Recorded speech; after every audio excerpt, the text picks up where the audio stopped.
everyone. Thank you for attending. I know it's early, and how many attended the party last night? I did as well. I'm glad I got up this morning. As some of you showed up, I was skeptical.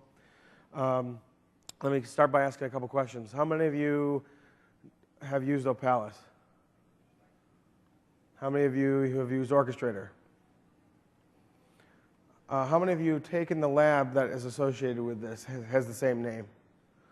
Okay. There is a lab that's associated with this, so anything I show up here is part of the lab, and you could get your hands on that if you really want to. So it's up to you. My voice, I'm a little hoarse today. I'm trying to make that better, but we got a couple minutes here. So, well, I mean, we got 73 minutes apparently and counting. So we're going to go through this presentation and demonstration. All right. My name is Charles Joy. I'm a senior program manager for Microsoft. And if you have Twitter, my Twitter is @OrchestratorGuy. And the reason I mention that is not because I want more than 3 followers. It's because I will post stuff there as well to my blog and as well to Codeplex and all this other stuff. So that's a good way to keep up to date, unless you just maybe subscribe to the blog. But Monday, I believe, or Tuesday morning, I posted 43 Runbook examples on how to integrate and orchestrate System Center 2012. So it uses all of the RTM integration packs, and so there's 43 examples on how to do that. One of the most key examples in there is the service management example. So it tells you how to create relationships between CIs, relationships between incidents and change requests and stuff like that. So it's a good tutorial if nothing else. You don't have to necessarily run them, but you can learn from them as you wish. So just keep note of that handle, or you could just Bing my name and Orchestrator. You should be able to find me.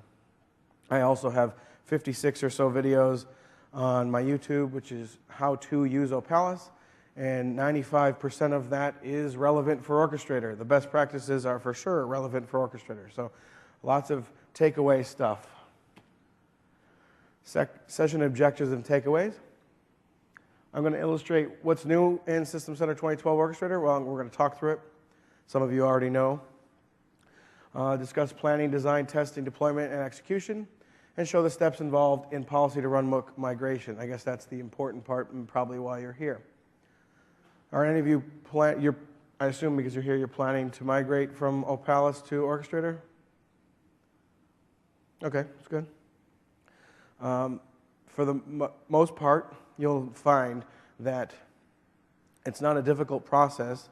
Well, it's not difficult at all. It may involve steps that are somewhat tedious, but it depends on what you're going from and what you're going to.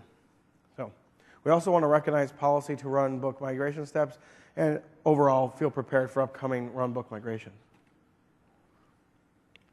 New in Orchestrator, the install experience. As you've used Opalis, you've probably installed it, and you know that from your experience on that, it could be painful. Well, this install experience for Orchestrator is very easy. If you're interested in doing a lab for installing and integrating Orchestrator, there is one available as a hands-on lab, and it'll be up online for the post lab stuff. So I wrote both of those labs, so the more you use them, the more ROI I get out of them. Naming changed. The look of the Runbook designer changed. We have an IIS-based Silverlight orchestration console. We have a web service. It's RESTful, leverages OData. The Orchestrator integration toolkit replaces Kik. How many of you use Kik, Quick Integration Kit? Okay. It's to say it's skin different. Well, it's not really that much different, other than it does what it needs to do to be compliant with Orchestrator. And I guess it looks a little different. It's obviously named different. There's an operations manager management pack. We added globalization, so it could run on non-EN-US OS. There have been a number of security improvements, i.e., encryption. and a whole bunch of bug fixes and product enhancements across many features, and more. The and more is also discussed in that lab that I created, and you get to go through and play with some of the newest functionality. So the Runbook tester can now test the invoke Runbook activity. There's some caveats there I'll go through in the demo. Variables now have an encrypted option. I'll also show you that all this stuff there's only one more thing. Invoke Runbook now offers a security credentials tab. And there's password protected exports. And passwords, if you export them with the password protection, you could import them and it won't blank out the password. And of course, there's more usability performance improvements for Orchestration Console. It's easier to use now. If you used it in beta, the Orchestration Console, the Silverlight, it might have been hard to navigate. Now it's much easier as far as usability is concerned. And of course, many more bug fixes, performance improvements, usability tweaks throughout. So, Runbook engine changes. Legacy mode is no longer available. So, how many of you had to leverage legacy mode to get what you need to get done? That's good. So, we'll go through that part quickly when I go through the demo. Now there is only pipeline mode, which means you don't have the option there. This option has been removed. It means you can no longer create cycles or circular graphs. No more multiple starting points. So you can't have two starting points. And no more legacy objects, and I go through that in the next couple slides. And as a side note, the Opalis ROI setting has also been removed. It's still in the database, but it's no longer something you could interact with in the GUI. So, what's in a name? One of the primary changes has to do with how we talk about Orchestrator. The following illustrates old to new naming. So, instead of policy, we have Runbook. Let me see if this works. Instead of object, we have activity. Instead of foundation objects, we have standard activities. Instead of OIS client, Runbook designer. Action server is turned into Runbook server. Action service has turned into Runbook service. Policy testing console has turned into Runbook tester. And operator console has turned into orchestration console. I have been saying the old names for a very long time, so I try my best not to say policy or object, but I say policy and object, so you will catch me doing that. But in the demonstration, I will talk about objects as they turn into activities, so hopefully that won't confuse you too much. So there's a number of standard activity changes. The first, all have received an icon facelift. So they all went through a little icon refresh. Some have undergone name changes as well. For example, in workflow control, you see custom start, publish policy data, junction, trigger policy have changed to initialize data, return data, junction, and invoke Runbook. Some are no longer available. I know that some of this will make you sad, but disconnect dial-up and get dial-up status. They no longer exist, so sorry about that. Monitor event log capacity, monitor performance, purge event log, send page, send pop-up, await are no longer available. Some of them have replacements, some of them don't, like direct replacements, but you can figure out a way to manage. And if you're wondering what the send pop-up replacement is, it's obviously Twitter, so send tweet. For demo purposes, it's just as good as a pop-up anyway, I would say. And some standard activity changes have alternatives. This list, and the PowerPoint should be available once I'm not going to read through all of these because there's so many, but some of them have, all of these have direct correlation. So there used to be something called Manage Text File, which had a drop-down for you to choose different things on how you interact with that object. Now, that has turned into a category called Text File Management, which includes append line, delete line, find text, and all those.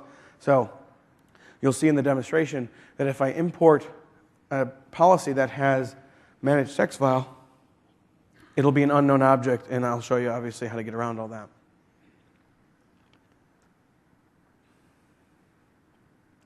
So what does all of this mean? You must rework Policies that are configured for legacy mode. None of you raised your hand when I asked the question, so hopefully you won't have to do that. Policies that contain legacy objects. That's a bit different. Has anyone leveraged the legacy objects? No? Good. Maybe you don't know yet. When you go to import them, if they're question marks, then you'll know you have. But not a big deal. We have a process for that. The good news is the migration path is easy. You can import most, we'll talk about that on the next slide, OIS policies into Orchestrator. Nearly everything you have learned for OIS applies for Orchestrator. Let me reiterate that. Nearly everything you've learned for OIS applies to Orchestrator. And this is important because the best practices, how you build runbooks, how they interact with other systems, all of that stuff is knowledge. If you learn that in Opalis, then it'll apply for Orchestrator. So let's go on to talk about the most. So here's some migration path considerations. What's not supported? Opalis robot policies, all versions. Probably any of you have any experience with robot? It's good. None of it's supported. Opalis integration server policies, all versions 5.2 and earlier. That's not supported. That's old stuff. No in-place upgrades are supported. It's a side-by-side. What's supported? Export and import of policies that fall under the following categories. Opalis integration server versions, all of those. Opalis integration server 6.3 policies. That's the Microsoft refresh of Opalis integration server. Opalis, or Orchestrator beta runbooks, and all Orchestrator RC runbooks. Now, you're going to have runbooks that you created in beta that leverage some integration packs that need to be refreshed or updated to work with the RC. You may run into some that come across as unknown objects when you import those integration packs. That means that either it was updated and not upgraded from a version standpoint, or it doesn't yet exist for the RC, RTM, and forward. So RC, RTM, GA, forward, it's one kind of integration pack activity. In beta, it was a different type. So let's not forget the integration packs. OIS 6.3 third-party and System Center integration packs have to conform to a new encryption model, will not work in Orchestrator, require updating, and updated versions are new software for Orchestrator and will not work in previous versions. I've updated all the Codeplex stuff that I've created. I had a little trouble with the update process, that's why I know about it. And I have put up now copies that will work and upgrade from previous versions as opposed to something brand new. If you hit something like an unknown object for PowerShell IP or the standard logging IP, it's because you leveraged one of the versions that was created brand new and not upgraded. But now both are available. Orchestrator integration pack activities replace OIS 6.3 integration pack objects. And this goes for kick-made integration packs as well, which are now OIT-made integration packs. So what happened to Kick? Well, it's been replaced by the Orchestrator Integration Toolkit, or OIT. All OIS 6.3 kick-made integration packs and objects will need to be updated. So if you created any for yourself, you'll need to, so some of you raised your hand and said you use Kick. You're going to have to essentially rework naming. It depends if you use .NET as opposed to just the command line. You'll need to retweak naming and then re-release it as Orchestrator. The update process is simple. It involves replacing the reference DLLs from Kick to OIT, find and replace the code, updating naming and references because they changed from object to activity and stuff like that, recompile the DLL, and then recompile the integration pack in the new Orchestrator IP wizard. On to the migration, getting close. I'm going to go through the steps involved in the migration. It'll be giant metro-style boxes here. So, step 1, install Orchestrator on a new server. Step 2, export OIS 6.3 policies. Step 3, import the OIS 6.3 policies into Orchestrator. Step 4, rework the runbooks as necessary, replacing legacy objects, non-updated IP objects, and unknown objects. Now, you do have the option to do a lot of the work before you export them. That's completely up to you. They are side by side, so you could go back and forth as needed.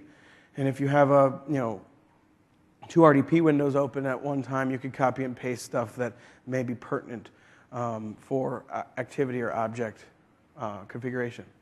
And then step 5, test the runbooks in the new environment. We're going to go through all of these steps in the demonstration, and I believe that happens fairly soon. We're done. Thank you, thank you, thank you. You guys don't have to clap every time I move around. Anyway, I want to set this demo up. So, basically we're going to take stuff over here and move it over here. Over here to here. So we're going to be taking policies and turning them into runbooks. I hope that's crystal clear. That's all I'm going to do. So, I hope you enjoy, and let's check it out.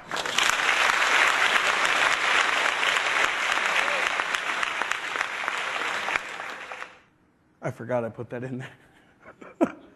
It's a good introduction to what I'm going to be doing, though.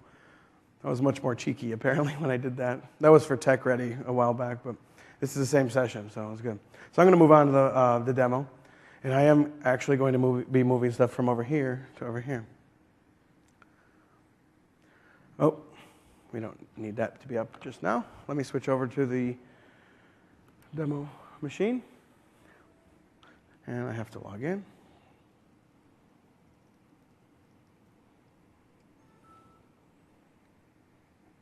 All right, we have 2 environments. This one is Opalis Integration Server. You can see the orange up here, orange little plus sign.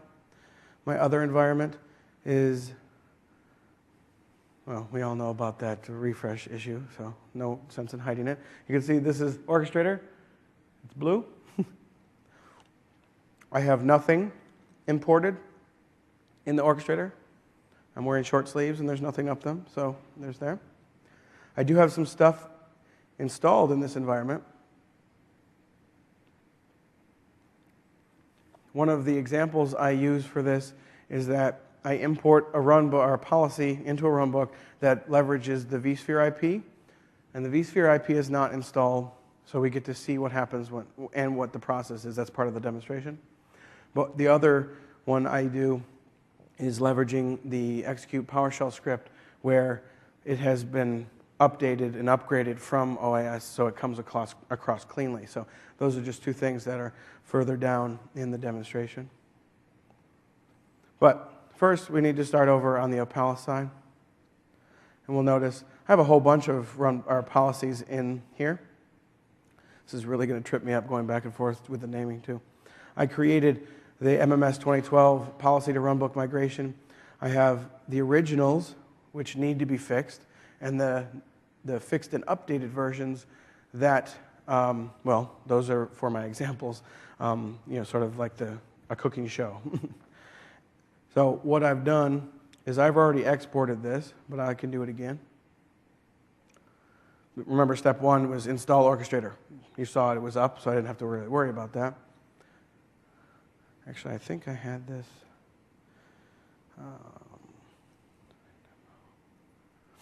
CJ demo, let's go beta.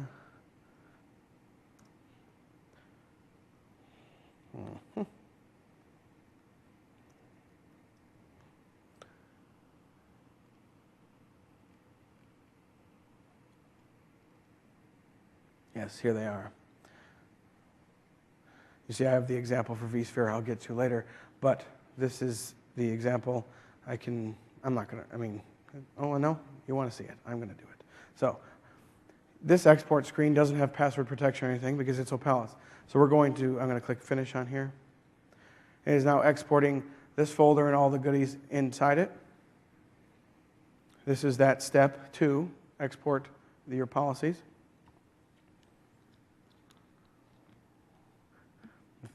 Well, and this is a good point to bring up. If you have massive amounts of policies, I mean truly lots and lots, you may get an error saying a red X and then an error message, and it's not a fun experience. Basically, the database has trouble exporting all that information into an OS export file, which is essentially XML. You may have to break up your folders into various exports to get them across. That's just a forewarning there. Not going to happen every time, and you don't know it's going to happen until it happens. So if that happens, don't freak out. Well, you can if you want, but don't freak out and take a smaller chunk, essentially. As long as you get everything you need over. And it's side by side, so you're not deleting anything until you're absolutely ready for it. So I've exported that. Let's hop over to the RTM machine, and we're going to import. This import screen looks a little different. It has a password. Obviously, what we sent there to this machine as an export doesn't have any password, so we don't have to worry about that, but we want to go pick that up.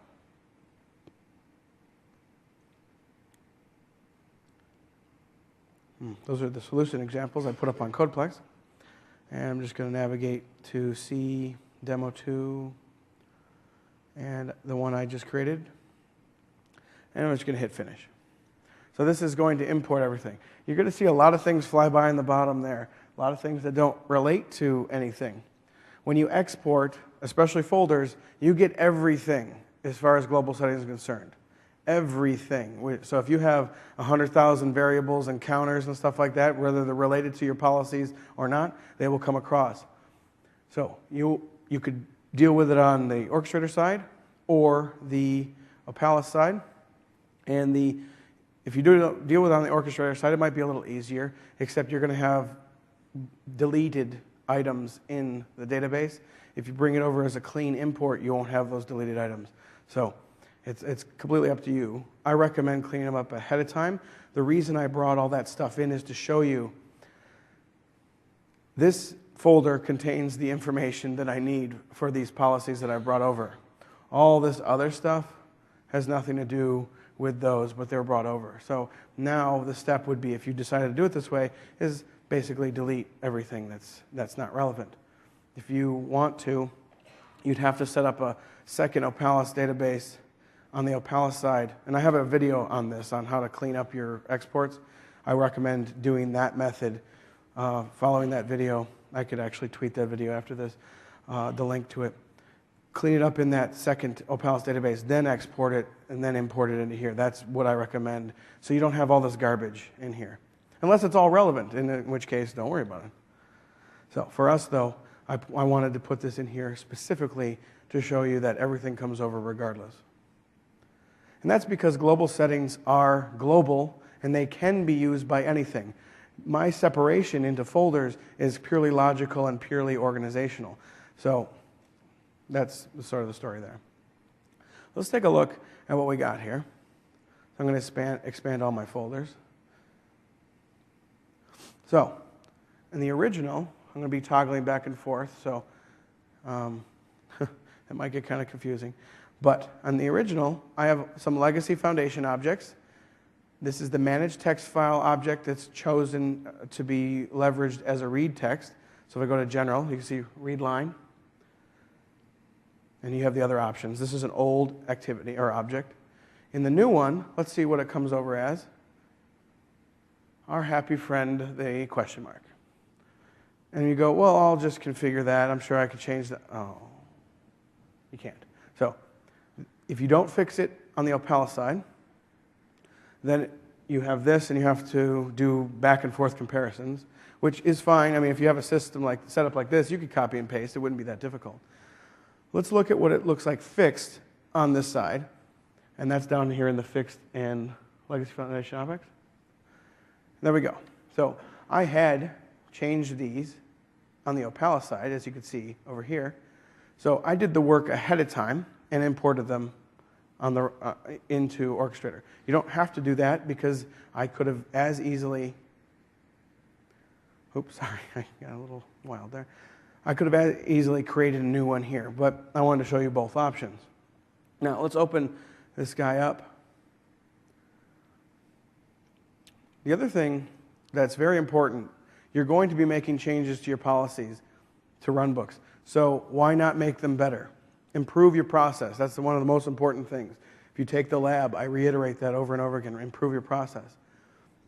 If we check the Opalis version, we were leveraging a variable, which is good. But let's say that was C:\demo\file name. I might not have that exact path in my new server. So if I had leveraged that path hard-coded 100 times, I'd have to change that 100 times. So you want to leverage variables, which are more statics, that you change the value once, but it's referenced 100 times. So there's always improvements, because I could build runbooks, 5 years ago, and I'd go back and I should have done this, this, and this. So likely you've built some policies that you're going to bring over that were built a while ago. So use the new best practices that you've learned since then to make them better once you bring them over. Like here, line numbers, that may not change that often, but if it does at all, to avoid updating or needing to update the runbook itself, you could variabilize that and then change it in the variable. That's just something like that. Now, we have the append line, obviously, is fully dynamic.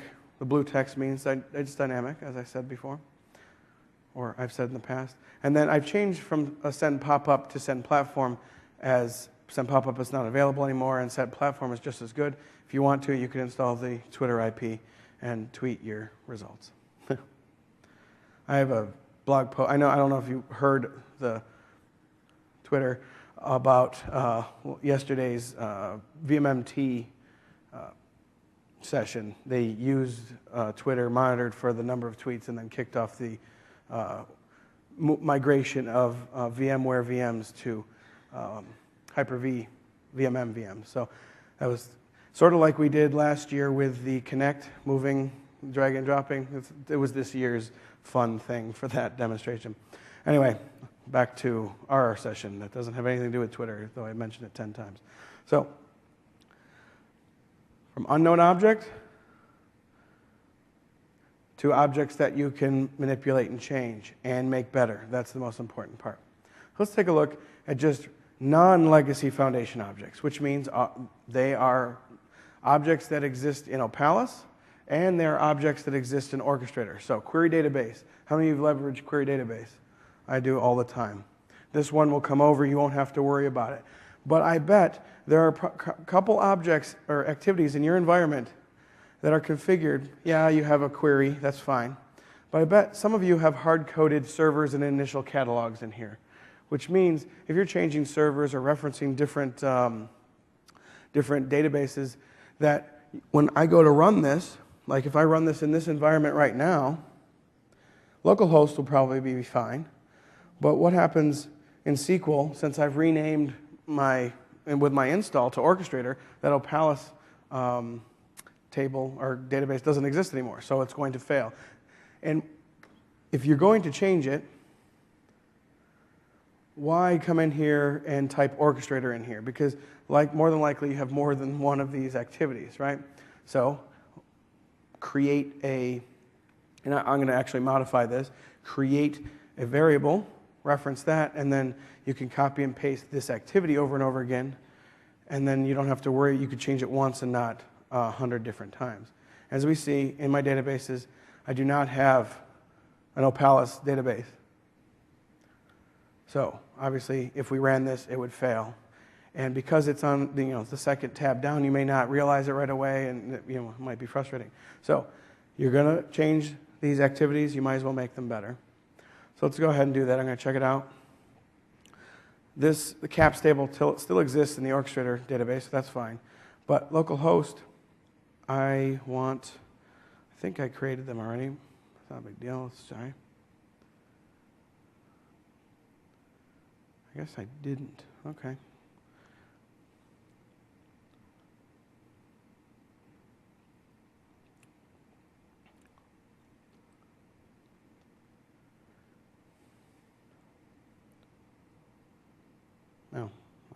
guess it doesn't matter. I'll drag it into there. I'm going to copy and paste the name, so I don't have to worry about it. All right, new variable. Type the name of the SQL server. And the SQL server's name is cjdemo-sco beta. That's because I've used the same machine for all the different versions. And I'm going to create a new variable again, and it'll be SQL database. And this is Orchestrator RTM. There we go. We have 2 new variables. Very easy to do. Worth the effort. Connection, set a local host. We'll reference the variable.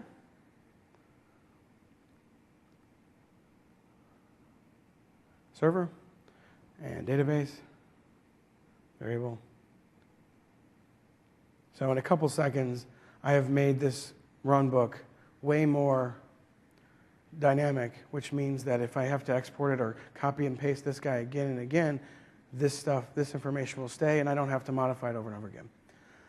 Good news was I had the foresight in when I was creating my alert, or the notification portion of this, that I use dynamic data with the field function. So I'll be able to just run this right now, check it in, run it. It was successful, 3 SEM platform events, because I have 3, I selected the top 3 items from the CAPS table, which is the integration packs table. And if we go over here, we can see that that information was pulled. It didn't fail because I made modifications, and now I know that this is better. The best part is I can copy this activity into a new runbook. And let's say instead of top 3, I wanted all of them. This is going to work out of the box if I use the runbook tester, for example.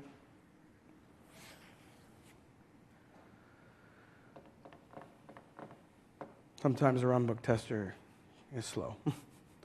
And hit run, we're going to get all of the integration pack data back at once, as you see here. And I didn't make any modifications. It's still hitting the same database. It got more data this time because I changed the query, but that's all I changed. So it's just concepts like that. I know that this part's not very exciting, but all right. So we went from foundation. We did the foundation object stuff, changes.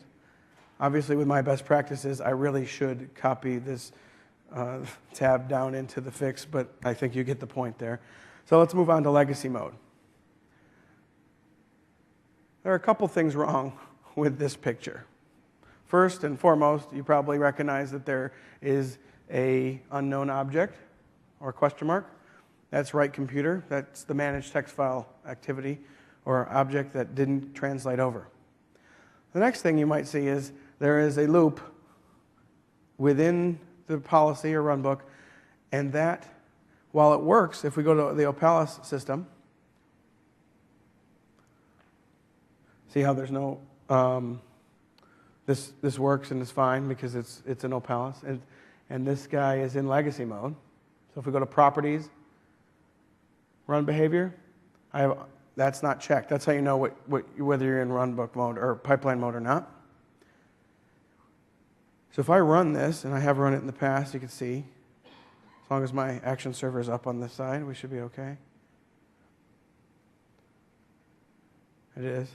So what it's doing is getting a computer name out of the database, writing that name to a file, updating that table that I've written this to a file, getting the next one moving along.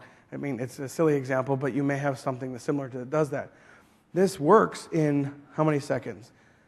9:03:10 to 9:03:18, so 8 seconds. On the orchestrator side, well, it's not going to work at all. In fact, it's been brought over. You see the tab up here is checked out. Tab out here is checked out. Any legacy mode policy that you have will be imported as checked out because there's no hope for it working ever. In fact, if I check it in, it yells at me saying that the runbook contains a cycle. Cycle is circular graph, in policy loop, whatever you want to call it. You could hit OK on this, and it gets saved to the database, but it gets saved with this bad object, and it's not going to work. It'll just fail. So what's the remedy for that?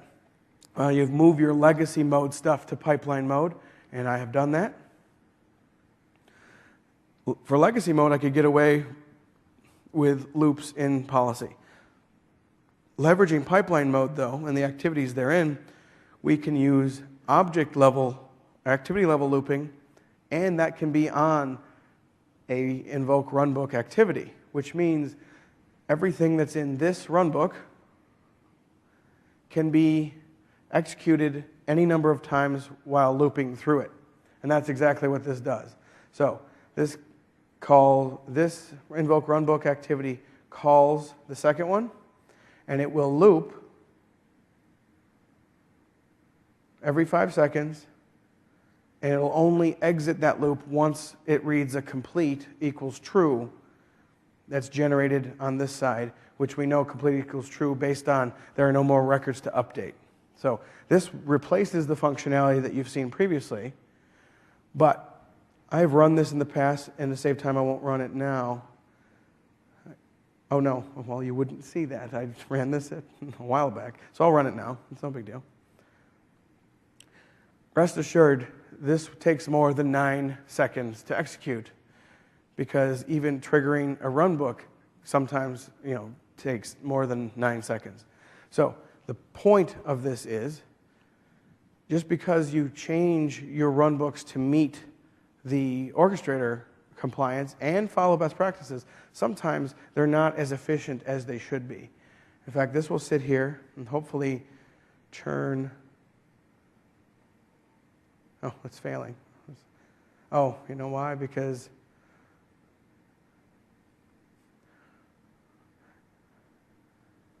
I did, whether you think so or not, I did that on purpose.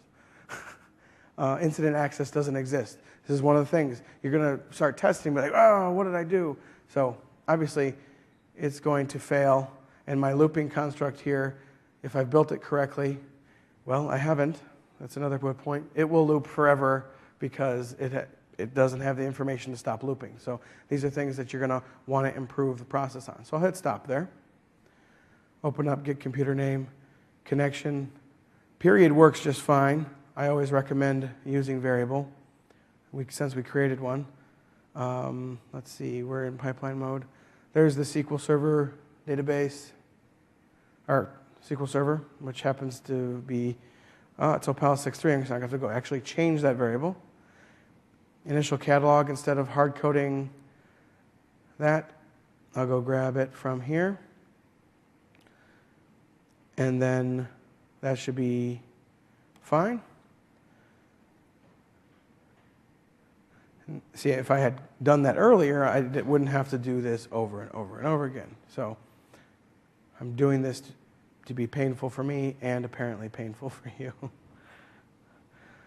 But if you don't, this is exactly what would happen and what you'd have to do. So it's very true to life. All right, so I hit finish there. But as we noticed previously, it didn't have the right data in it. Just because it's a policy doesn't mean, or it's a variable doesn't mean it doesn't mean to be changed. So Pal 6.3 doesn't exist anymore, but CJ demo-sco beta does, and incident access doesn't exist anymore. But in ours, we have demo, which has that computers table that we're looking for. So I'm just demo, finish, and then we haven't really looked at this yet, but cdemo, you guys are clever enough to know that I probably don't have a cdemo. Oh, there's demo 2. So these I put in here as trip-ups, whether I forgot them or not. So I would show you that it's 2 different servers, remember that, and you're going to have to make modifications likely when you change from one to the next. If you don't, that's great, but just consider that you might.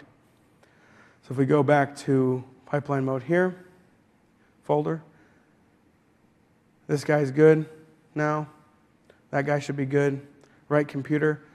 The hard-coded. We don't want that, and we know we have a variable for that.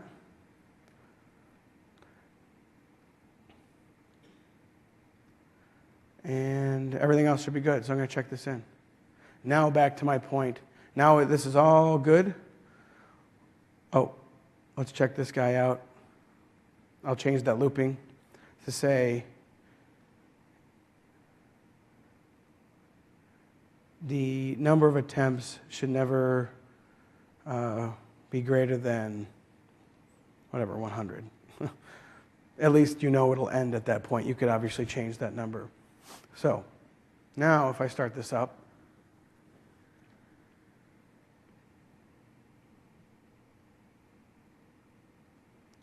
all right. Oh, because they're all switched on to be complete. Let's do select. So this is the table it was reading from, and it's only reading, and it actually worked as it expected because processed was checked 1 for all of them. So obviously to do the demo properly, I would uncheck all of those. But the point is, that's a good point too. This is a reference table that your policies or runbook is using, and if it's in a state where when your testing is not ready, you're going to have to make modifications that have a policy or runbook to refresh that or whatever. Obviously, it would be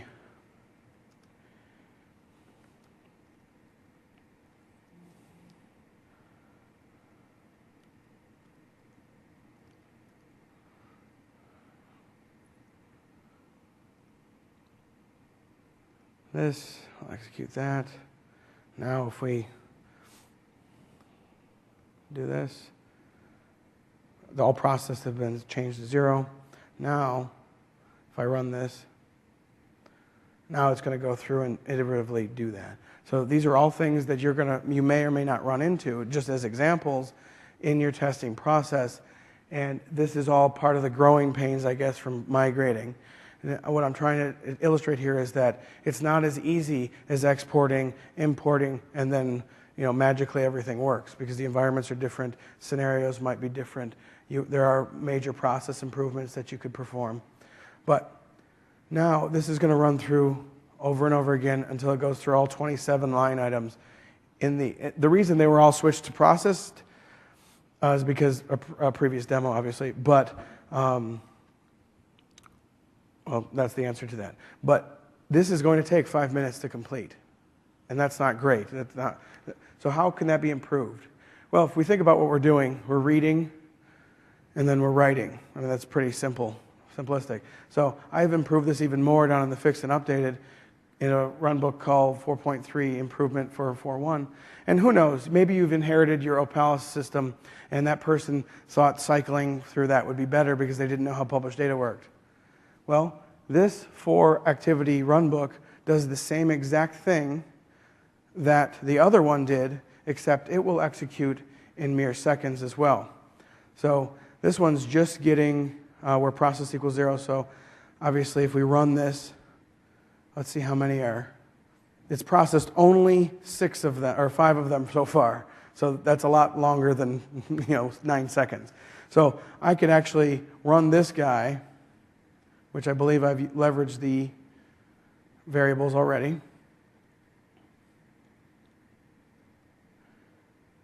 All right, so let's create another, because I'm going to have these run at the same time. I'm going to create another variable for text file path write demo 2. And I want to be c:/demo2/computers4.txt. So I'm going to write them to a different file so they don't step on each other. And I go back to here, modify the usage of that variable.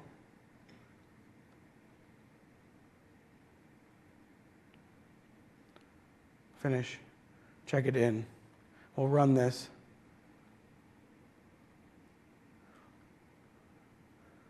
A lot of questions we get, forums and on the DLs internally, as how do I get my database object to loop or something, like I wanted to do multiple things afterwards.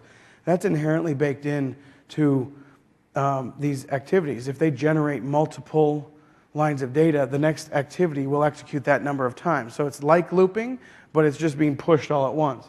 So we can see here that write computer happened a whole bunch of times and update record. Now the other one will actually finish because I've updated that process thing. So if we go over here, I've trumped the other running thing. Now that's done. But if we go and check the here's computers 4, it wrote all that stuff, and then computers 3 will be. Well, I've been using this for demos over and over again, but you can see where it restarted right about here. It didn't make it all the way through, but if we go back to it, it's finished because it has no more things to read. So both are valid as far as getting the job done, but obviously the process improvement from that one took how many minutes just to do 5 to this one taking literally 13, 39 to 48, 9 seconds again. Or, so this is the obviously best improvement for something that was like this. So just look for those things and be aware of those things. All right, so now we're on to OIS IPs. So we see this is the Orchestrator. This is what I brought in. If I go to Opalis and click on that same folder, these are vSphere activities, or objects. I don't have a vSphere environment, but you can still see I can open it and it's usable if I wanted to. Like I said, I have nothing to choose from, but I can interact with the controls. Obviously, if I go back to Orchestrator, we get our unusable thing. So I told you in the very beginning that the reason for this is that it's not installed on this side. That's a simple fix. If it happened to be that you have a version installed, but it's not the version it came from, all the object references are different in the database, then that's a whole other issue, and hopefully you don't run up against that at all. But the remedy for this is very simple. Close the Runbook designer, open up the deployment manager,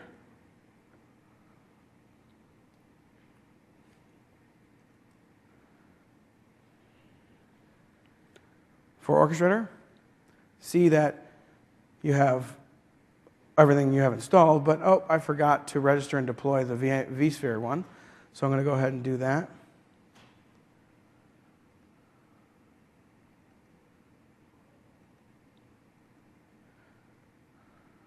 It's a two-step process, registering and deploying. Now I've got to find it in this list.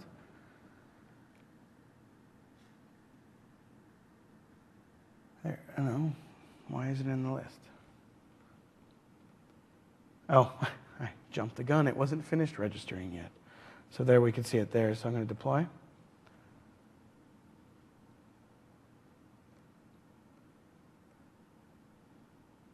There it is. My goodness.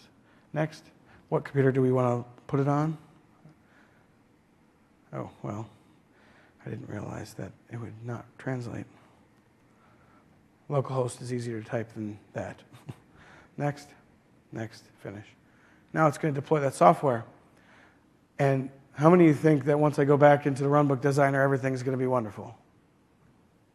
That's good. It's not. You're going to have to re-import those policies to associate, because once it's imported, it has a reference in the database that's unknown object.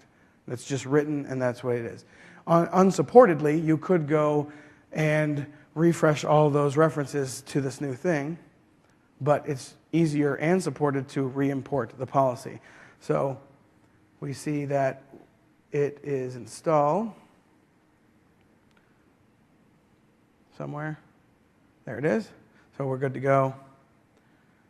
So one of the lessons learned here is that make sure your environment that you're moving to has all the software that you need that came from the old other one. So I have in this folder, to prove my point, those are still bad because they're referencing unknown object.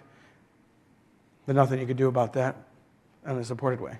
Down here, that tab does not exist yet. I happen to have the vSphere export portion, just that portion. Hit finish. Okay, I did this on purpose. That vSphere export had all of the variables, all of the global settings, everything in it. that's why it's best to make sure things are cleaned up. If I hit yes to all here, it's fine. It'll go through and just replace everything that's there. Maybe that's not what you want to do. Especially, that's not what I want to do. I just made a bunch of changes, right? So the problem I have here, and I'll do this for the demonstration, if I hit no to all for all of the prompts for various things, it gets even messier in the variables, and I'll show you that. The good news is our VMware vSphere activities are active and we can play around with them. Obviously there's nothing connected over here, but you can see I have access to the controls. The bad news is everywhere it didn't replace, it added a paren1 for all those things. So that makes it can't replace it, so it created a new one. Let's say I did this, imported it again. It would be paren2.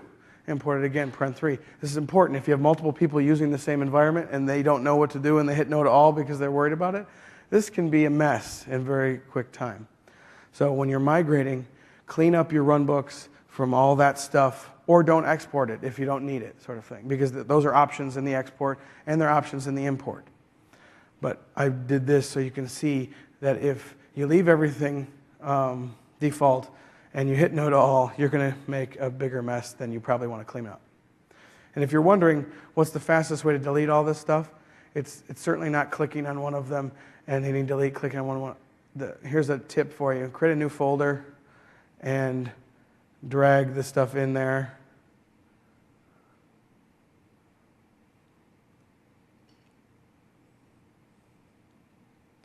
Hit refresh, hit delete, or right-click delete. So that's somewhat helpful, but you could still sometimes hit refresh, things go back to where they were. It's a database write thing. So basically it's going to change the parent ID to that new folder. I mean, this is regardless of where you are in the UI. Anything you create on the right-hand side or left-hand side is essentially a record in a database that associates itself with some other record in the database by parent-child relationship. So that's why I always like to hit refresh and make sure that it's doing what I think it's doing, because sometimes there's a lag between the UI and the database, and it's just better safe than sorry. Oops, sorry. So that was an easy fix. vSphere integration pack's installed, so these guys light up. They will not go back and change the existing ones, but that's not a big deal because you could re-import. As far as another example, we have the execute PS script, this IP that's on Codeplex. This one, if we go to Opalis, this one exists, it's fine. You could open it, move it around. See, I have a password in here. It's one of the main reasons I and other people use this integration pack is so you could obscure that password. So let's take a look at what it looks like when it came over on the Orchestrator side. There's no password. So when you import during this migration process from Opalis to Orchestrator, passwords aren't stored in the export, so they're not entered into here, which means you have a couple options. One is you can type it in again, or you can reference a variable.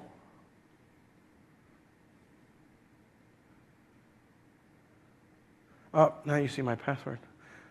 There's new functionality in Orchestrator that lets you hash that password, and I'll get to that in a couple of minutes. So I have a freshly saved one over here, which is leveraging all those variables that I had created. This is the improved process using variables. And if we click in here, you'll see that it's referenced as a password, but it is hashing it. Now all we need to do is go back to where that password is, and instead of saying, hey, that's my password, I could do encrypted variable, and now it is encrypted. So if I reference it, it looks something like that, or it looks like the GUID reference. So, and if you think you got sneaky guys in your department, they're going, I'm going to go discover what that is. I'm going to have the password for everything. then they will be sad because it blanks it out. I wonder if I hit cancel. That's good. I don't have to type it in again. So there may be this runbook has one activity, so it's not that critical. I mean, it does a git process for PowerShell using these credentials. There's not much more I can do to this to make it more dynamic or anything. So that's it on the IPs. So you got really two places you could fall down here. One is the IP's not installed, or the other is the IP version that the runbooks are expecting are not installed. And both ways, the result will look something like this. The first way, obviously, is very easy to resolve with installing the software and then re-importing. The second one is a bit more difficult, and I hope that you do not run up against it. I do not have time in the session to discuss it, nor an entire session, probably. It would take a lot. All right, so I'm going to move away from the migration tips. That's sort of what's there. Remember, if you want to get your hands on this exact scenario, it's an Orchestrator machine with these exact runbooks for examples. It's in the lab SDIL 305. And if you have access to those, you could play with those. I can also put this example up on my blog. It doesn't really matter to me because they're just examples on how to migrate. And now I want to show you a couple of things as far as new functionality. We saw that password stuff, so let's revisit that. I'm just going to create a new runbook at the top here, and I'm going to show you what it looks like, if you're wondering, if I reference that password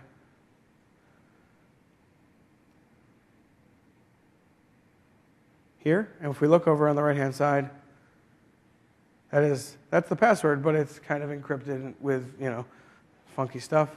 We put it in there, hit finish, check it in, run this. It's going to create a send platform event outputting the password, or is it? Well, it did, and if you could read that, that's not my password. You saw my password, so that's not it. All right, so the password functionality is very basic and very easy to use. It was a nice add-in at the end because we've been asking for this for a long time. If you create a .NET script and you had to put clear text passwords in here, this is a good alternative.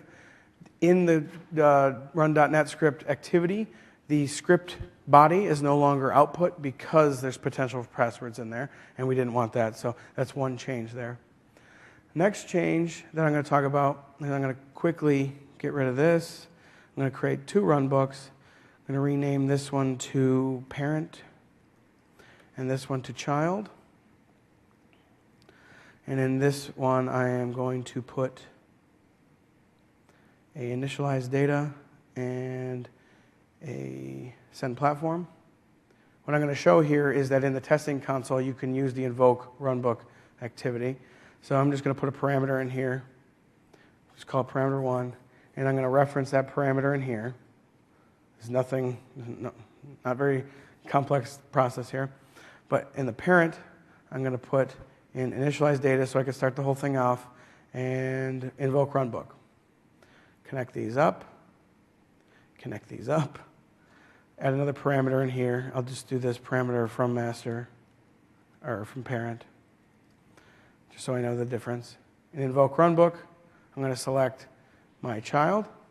I'm going to pass in the data just so you can see that's what it does.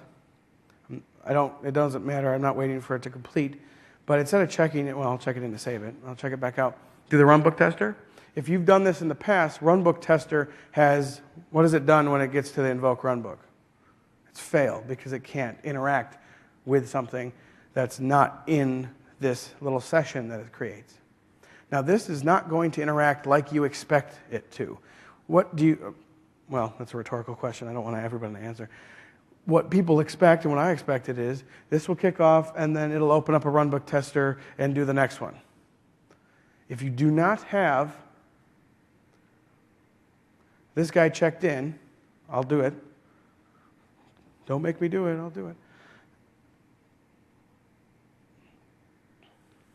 It fails because And you would think, oh, wait, but that's how the Runbook tester works, right?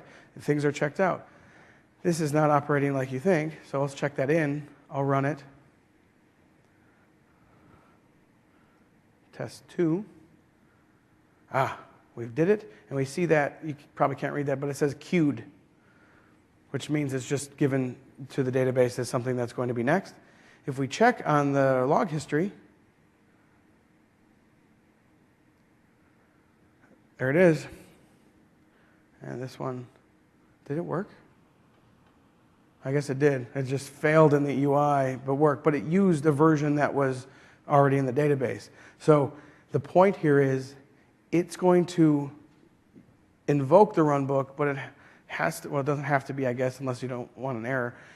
It is going to invoke the runbook, but it has to be running on the action server, or the runbook server.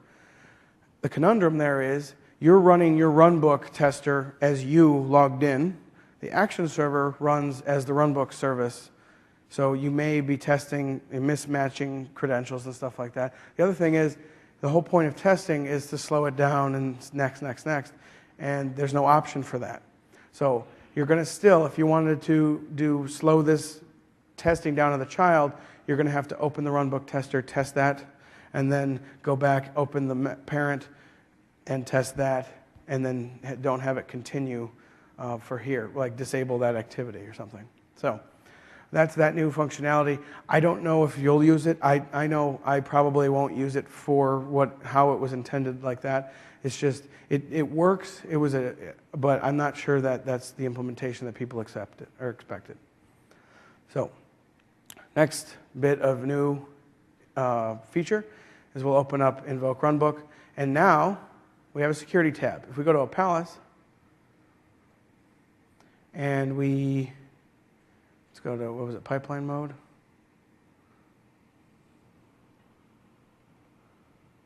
There is no security details tab. You may be wondering, what does that mean?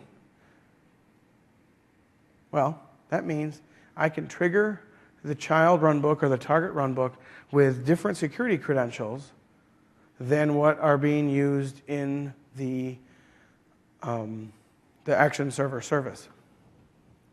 That means if I specify a different account, username and account here, it will execute this whole runbook under that context as opposed to what's in the service account, which is nice because that means if you had 10 objects in here, you wouldn't have to go into security credentials for each of those activities. It'll just run them under that. So that is a nice feature.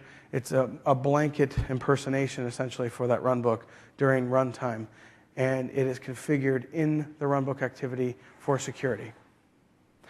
And you will be happy to see that if I have the username, I could type the password in there, it's hashed, or what I recommend is using the variable. That way you don't have to copy, passwords change, right? And the easiest way to update those is in a variable, and that way you don't have to worry about it, going into where did I use that password sort of thing. It doesn't matter, because if you needed to change the password, it's as simple as my new password, encrypt it, finish. So, and that has been changed. Last bit of functionality I'll go over is password protected exports. So we've created something that uses a password down here, obviously. And we saw that no password actually came through when we exported it from Opals to Orchestrator.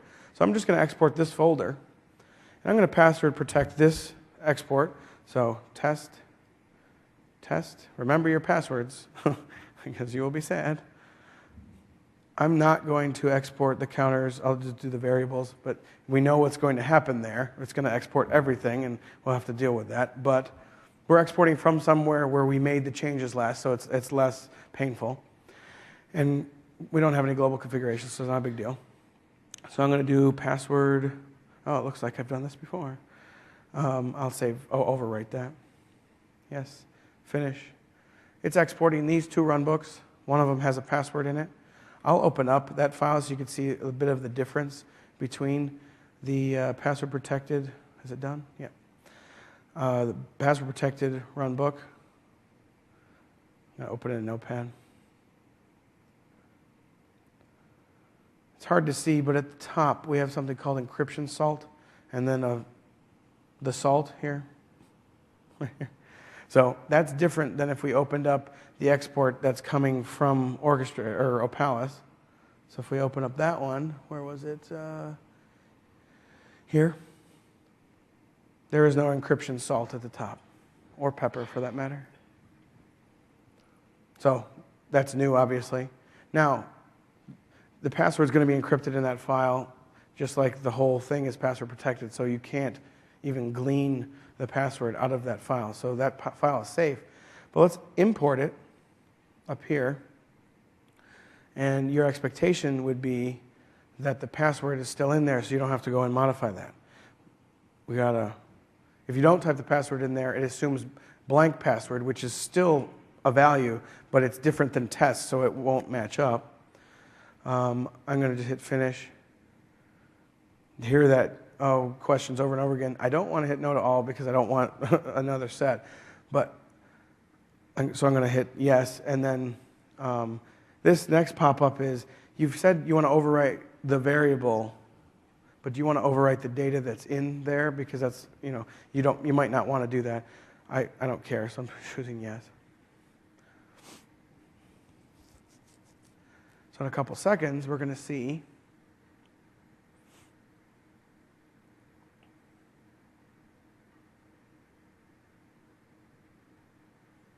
here we are. Go over to kick, and the password's still there. It's not blank, so you could save some time. And it is still referencing the variable. So a little bit of convenient stuff there. Do have a couple minutes left, so I'll just open up the Orchestrator console and show you that, since that is new functionality. Whether you use it or not, I don't know if people find it useful or not. It really depends on how you're implementing and using Orchestrator. I use the old operator console when I was using Opalis a lot, because I don't have to log into the server and go into the client. I could just access from the web. Same thing here. This can be published out, so you can get to it anywhere. It is Silverlight, so there's a requirement on that. It's Silverlight 5. So if you have 4, you will have to update. It is currently looking through all the runbooks, and hopefully this will finish. So here it is.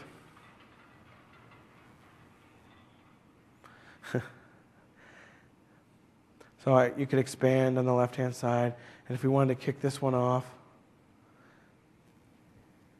in the beta, it was much more difficult to navigate and start and stuff. So here, I could click Start Runbook, and then pass in any variables or parameters, hit Start, and it will start up. If I wanted to see what it looked like, I could click on View Definition and the diagrams down here. Nothing special there. So that executed likely, and well, it failed because I probably didn't. I don't have WinRM enabled on this, so those are other things. You're moving to a new server, so you're going to run into quirks like that, configuration quirks. So, but that's essentially how you use the Orchestrator console. I'm sure there's videos online about its usability, how you see the tracking, the little checkboxes. I got 6 minutes, so I'd be happy to take any questions that you may have or may not have. Sure. Concerning the system integration pack, the new one, the 2012 release, is it an upgrade or is it a completely new one? So we have to rebuild our Runbook because we will have question marks on the activities.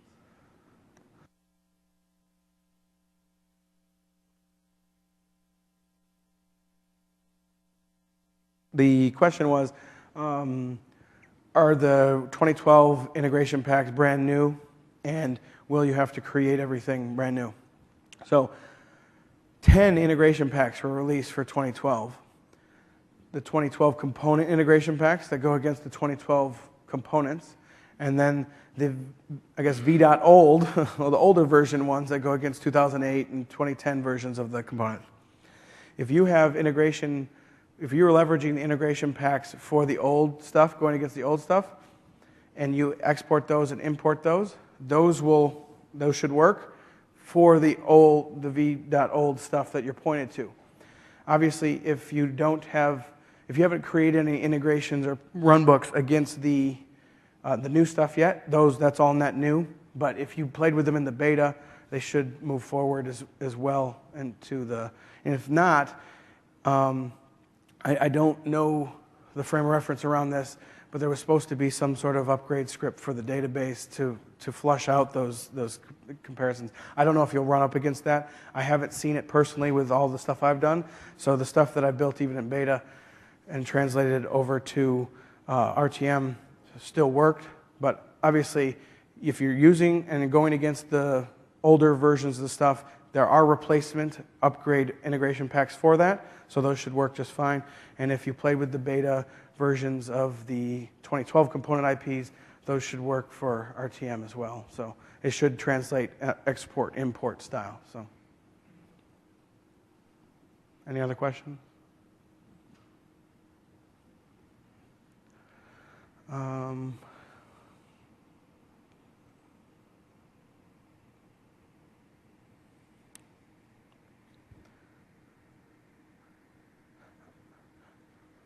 All right. I was going to show something, but it's not relevant, or it's not a big deal. So we got 3 minutes. I can give that back to you, or if you have any questions, you can come up. Appreciate your time coming to the 8:30 session after the day after the party. I hope this was useful to you. I will put up a video of my demo version of this, not from this session. Maybe from this. I don't know. We'll see. And I'll put it up on my blog so you can access that. Or this content, I believe, is accessible afterwards anyway, so it's up to you. And I'll put the export up there. I already have the 43 runbook examples that I have up on my blog. Feel free to follow me on Twitter if you have a Twitter.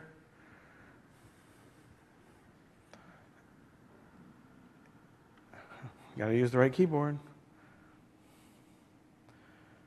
It's at Orchestrator Guy, and I guess I should go through the rest of these slides quick. Online resources is a part of this. There's my blog, there's my YouTube channel, there's the CodePlex site that I post to quite regularly, System Center information. There's a migration TechNet article or set of articles that was created by the PG for the community. I leveraged some of that information in the session today. Related content, I don't know even, well, it's the end of the week. There is a System Center Opalis Integration Server 6.3 book. I happen to be one of the authors. Mark's the other author. And there's a number of MVPs listed on there as well. Like I said, everything that you did in Opalis is mostly relevant for Orchestrator, so it's not a bad thing. I also have a lot of Opalis information on my blog and my videos. So whatever you choose, if you like a hard copy, it is available at a deep discount at Amazon, I'm sure. So I think that's it. Complete your session eval if that's what you want to do. And please, we recommend it, but I understand it's the last day and you may not want to get to it or not be able to get to it. And this slide. And thank you very much.